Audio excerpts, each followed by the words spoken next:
নমস্কার বন্ধুরা, আমি অমর্ত্য আপনাদের চ্যানেল ইন্ডিয়ান ফিল্ম নিউজ বাংলাতে আপনাদের স্বাগত। আজকে এই ভিডিওতে আমি Telugu cinema Ambajipeta marriage band নিয়ে কথা বলবো, যেটা লাস্ট ফ্রাইডে রিলিজ করেছে।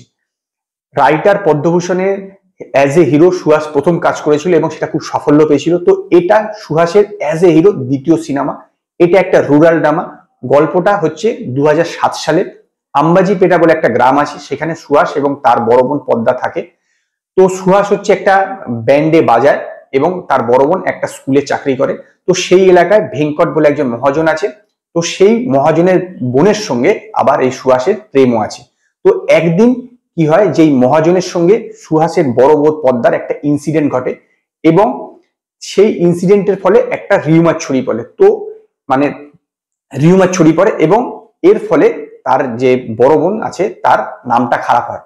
তো সে কিভাবে সুহাস এই যে মহাজন আছে তার সঙ্গে কিভাবে বদলা নেবে এবং তাদের যে সুহাসের যে লাভ স্টোরিটা আলটিমেটলি কি হয় সেইটা জানতে গেলে আপনাদেরকে এই সিনেমাটা দেখতে হবে।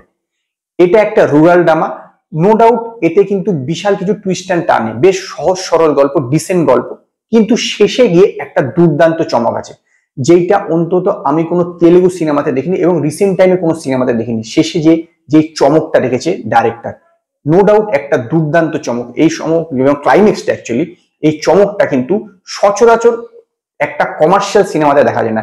এটা একটা পুরোপুরি হার্ডকোর কমার্শিয়াল সিনেমা, যদিও এতে কমার্শিয়াল এলিমেন্টে কিন্তু যথেষ্ট কম আছে, নো ডাউট কম আছে। সুহাস যথেষ্ট চেষ্টা করেছে, তার পারফরমেন্সটা কিন্তু বেশ ভালো। তার যে বড় বোনের রোলটা করেছে সে হচ্ছে সারিনা, ও কিন্তু যথেষ্ট ভালো পারফরমেন্স করেছে। সুহাস এবং সারিনা এই দুইজন কিন্তু খুব ভালো পারফরমেন্স করেছে, নো ডাউট। এছাড়াও পুষ্পা জগদীশ কিন্তু বেশ ভালো, তার ওয়ান লাইনার গুলো বেশ মজা দিয়েছে। এবং ডেবিউ অ্যাক্ট্রেস হিসেবে শিভানি কিন্তু বেশ ভালো রোল করেছে, মানে সুহাসের বিপরীতে যে হিরোইনটা ছিল সে কিন্তু বেশ ভালো পারফর্ম করেছে। এই সিনেমার বিজিএম ভালো এবং বেশ কিছু গান কিন্তু আমার যথেষ্ট ভালো লেগেছে।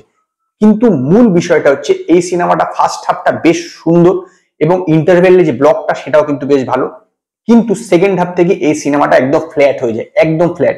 মানে স্টোরিটা একটা জায়গায় গিয়ে আটকে যায় এবং আবার ক্লাইম্যাক্সটা ভালো, কিন্তু এই যে জায়গাটা স্টোরিটা আটকে যায় ওই জায়গাটাই কিন্তু বলতে পারেন পুরোপুরি এই সিনেমাটা ল্যাক করে গেছে। এমনিতে এই সিনেমার গল্পে কিন্তু বিশাল কোনো টুইস্ট অ্যান্ড টার্ন নেই, মানে বিশাল কিছু চমক কিন্তু নেই, একটা সিম্পল গল্প, কিন্তু শেষে গিয়ে একটা চমক আছে যেটা ক্লাইম্যাক্সে আছে। কিন্তু ঘটনাটা হচ্ছে যে অডিয়েন্সকে হলে যে দেখবে তাকে বসিয়ে রাখতে গেলে এই সিনেমাটার মধ্যে সেই জাতীয় কমার্শিয়াল এলিমেন্টটা একদমই কম। এমনিতে সুহাস যেই জাতীয় সিনেমা করে তার মধ্যে কমার্শিয়াল এলিমেন্ট ওই মাত্রায় থাকে না। এর আগে রাইটার পদ্মভূষণও সেরকম মাত্রা ছিল না, এটাতেও কিন্তু সেরকম মাত্রা নেই। কিন্তু এই সিনেমাটার সঙ্গে রাইটার পদ্মভূষণের মূল পার্থক্যটা হচ্ছে রাইটার পদ্মভূষণের বেশ কিছু চমক ছিল, এই সিনেমাটাতে কিন্তু মানে চমক বলতে গেলে কি যে টুইস্ট অ্যান্ড টার্ন ছিল, এই সিনেমাতে কিন্তু সেরকম টুইস্ট অ্যান্ড টার্ন নেই। এবং এই সিনেমার যে সেকেন্ড হাফটা সেটা একদম ফ্ল্যাট, সেইটাই জন্য কিন্তু এই সিনেমাটা ওই জায়গাটা গিয়ে একদম ল্যাক করে গেছে। মিউজিকটা ভালো, এছাড়া সুহাস এবং তার বোনের যে রোলটা করেছে তারা দুজনে কিন্তু দুর্দান্ত অভিনয় করেছে, অভিনয়ের দিক থেকে সবকিছু ঠিকঠাকই আছে, মিউজিকটা ভালো।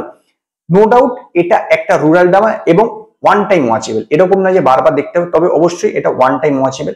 এবং শেষে যে চমকটা আছে সেটাই কিন্তু এই সিনেমার সবচেয়ে বড় ইউএসপি। আর একটা বড় কথা সেটা হচ্ছে এই সিনেমা রান টাইমটা ছোট হওয়ার জন্য এই সিনেমাটা কিন্তু চলে যাবে। রান টাইমটা যদি বড় হতো, আরো যদি এটাকে টানা হতো, তাহলে কিন্তু সত্যি কথা বলতে গেলে এটা আরো বিরক্তি লেগে যেত, অনেক জায়গাতে বিরক্ত হয়ে যেত। এবং নো ডাউট অ্যাকশন দৃশ্যগুলোতে আমার মনে হয় সুহাসের আরো ভালো পারফরমেন্স করা উচিত, অ্যাকশন দৃশ্যগুলোতে আরো বেটার তার অ্যাক্টিং করা উচিত। অ্যাকশনে এখনো সুহাস অতটা আমার মনে হয় যে পরিণত হয়নি, এটা আমার ব্যক্তিগত মতামত। আমার দেখে মনে হচ্ছে অ্যাকশন দৃশ্যগুলোতে অতটা ভালো হয়নি। তবে প্রথম দিকটা কিন্তু বেশ মজার ছলে, মানে ফার্স্ট হাফটা বেশ মজা এবং বেশ এন্টারটেইনিং ছিল, কিন্তু সেকেন্ড হাফে গিয়ে জিনিসটা ল্যাক করার জন্যই আমি এই সিনেমাটাকে 5-এর মধ্যে 2.5 স্টার দেবো। যদি আপনারা এই সিনেমাটা দেখে থাকেন তো আপনারা আমায় কমেন্টে জানান আপনাদের কিরকম লাগলো। যদি আপনাদের এই ভিডিও পছন্দ হয় তো লাইক করুন, কমেন্ট করুন, শেয়ার করুন, আর নতুন আপডেটের জন্য আমার চ্যানেলকে সাবস্ক্রাইব করুন।